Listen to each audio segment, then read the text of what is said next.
जी की, महाराजा सूरजमल। आज महाराजा सूरजमल के बलिदान दिवस पर हमारे गुरुजी आदरणीय भंवरलाल जी और कर्नल बलदेव सिंह जी मानव और सम्मानित मंच, जिन्होंने इतना भव्य कार्यक्रम आज आयोजित किया, उसके लिए और आप सब पधारे, मैं आप बहुत बहुत आभार प्रकट करता हूँ। हृदय की गहराई से आपका स्वागत करता हूँ। आज इस प्रोग्राम में दो तीन जो बिंदु हमने चर्चा करी थे लंबे समय तक,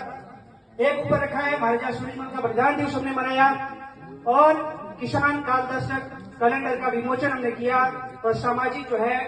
ज्वलंत मुद्दे हैं उनके ऊपर हमने चर्चा करी। मैं इस बात को आगे बढ़ाते हुए कुछ सार रूप में और बातें बताऊंगा। आज महाराजा सूरजमल के जैसे योद्धाओं के हम वारिस है, उसका तो हमें गर्व है ही है, लेकिन इस जो गौरवान्वित करने वाला हमारे इतिहास है उसको आगे बढ़ाने की, उसको निरंतर करने की जिम्मेवारी अब हमारे जैसे युवा लोगों की और इस पंडाल में उपस्थित सभी सज्जन और विद्वान लोगों की है। मैं संक्षिप्त में बता दूं कि आज जिस हम कैलेंडर का विमोचन किया है किसान काल दर्शक, इस कैलेंडर का महल उद्देश्य जो है, मुख्य मोटो यही है कि हमारे जो है ये महान पौ रहे हैं महाराजा सूरजमल, वीर तेजाजी महाराज जैसे योद्धा, इनकी जो इतिहास है उनको घर घर तक पहुंचाना। जो आज का युवा फेसबुक और व्हाट्सएप ऐसी विश्वविद्यालय की अध्ययन से इन जो है महान चरित्र, महान इंसानों की कहानियां, गौरव गाथाओं को भूलता जा रहा है, उनको एक एक घर तक पहुंचाना।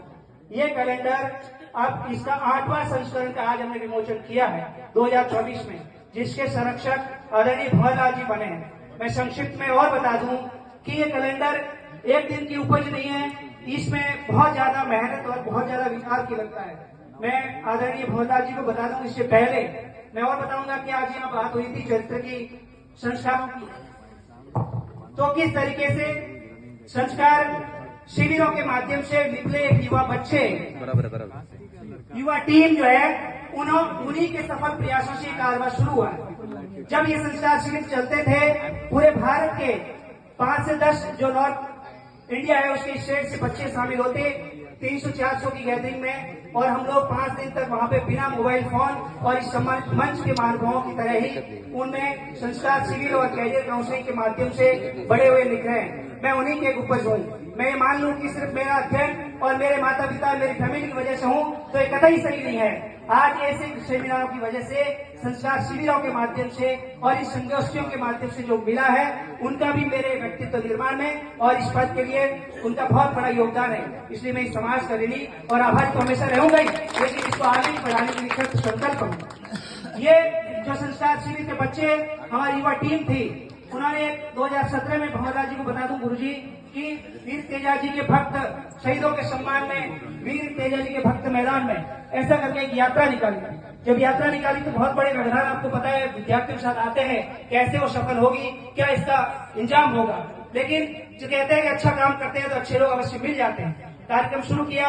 तो आपकी तरह कर्नल नंद किशोर जी ढाका, जो मैं उनका भी आभार करता हूं, उन्होंने कहा था कि आप निकलो मैदान में, आपके इस कार्यक्रम को मैं सफल बनाऊंगा। और जिस तरीके से आज इन्होंने कहा था कि विमोचन कार्यक्रम ऐसे ही कैलेंडर की तरह कि कैलेंडर निकलेगा, कैसे क्या होगा, तो इन्होंने कहा था बच्चों आप काम करो, हम इसके आपके साथ हैं, टैक्स पे हैं। तो वैसे ही कर्नल साहब ने एक बहुत भव्य कार्यक्रम करा के वहां पे वीर तेजाजी विशेषण का विमोचन करवाया और बहुत बड़ा जो है उसका मैसेज दिया, और उसके बाद में कारवां रुका नहीं। और ये किसान काल दर्शक जो है ये निकला, इस काल दर्शक में इस बार वाले में मैं आपको बता दूं कि इस बार में और पिछली बार में हमने 20,000 ऐसी प्रतियां निकलाई है। 20,000 का मतलब हम लोग एक परिवार में अगर 5-7 लोग माने तो 1 लाख लोगों तक डायरेक्ट पहुंच इस कैलेंडर के माध्यम से हम जा रहे हैं, जिसमें ये हमारे महान योद्धाओं की गाथाएं तो है ही है, और आगे जो है क्या संदेश होगा, क्या मैसेज होगा। इस 2024 के कैलेंडर में एक पेज पे आदरणीय भंवरलाल जी आर्य साहब की पूरी कहानी है। मैं चाहूंगा कि आप पढ़ें, अपने बच्चों को पढ़ाएं और अपने आसपास के लोगों को बताएं कि ये चीजें हमारे काम की है, तो ये कारवां आगे बढ़ाए। इसके लिए बहुत आभार करता हूँ आदरणीय भंवरलाल जी आर्य साहब का कि आपने इतना सपोर्ट किया हमारी टीम को, भाई विश्वेंद्र की मेहनत को, और संस्कार शिविर से जो रिजल्ट मिल रहा है वो मैं बढ़ा। लेकिन बड़े दुख की बात है कि अभी पिछले कई सालों से संस्कार शिविर जो है वो थोड़ा बंद हो गया है। बहुत से ये कहते हैं गुरुजी भी कि अब वापस शुरू करने के मेरे पास बहुत आ रहे हैं, लेकिन अब इनकी भी उम्र हो चुकी है और सपोर्ट इस तरीके से पहले, लेकिन मुझे अब लग रहा है कि वापस शुरू होने वाला है, क्योंकि समाज को पता चल गया है कि बंद होने के क्या जो है नुकसान है और जो चलते रहे उसका क्या फायदा है। तो मैं चाहूंगा कि ऐसे संस्कार शिविर जहां कोई 5 दिन तक मोबाइल फोन नहीं होता है, बच्चा बिल्कुल इस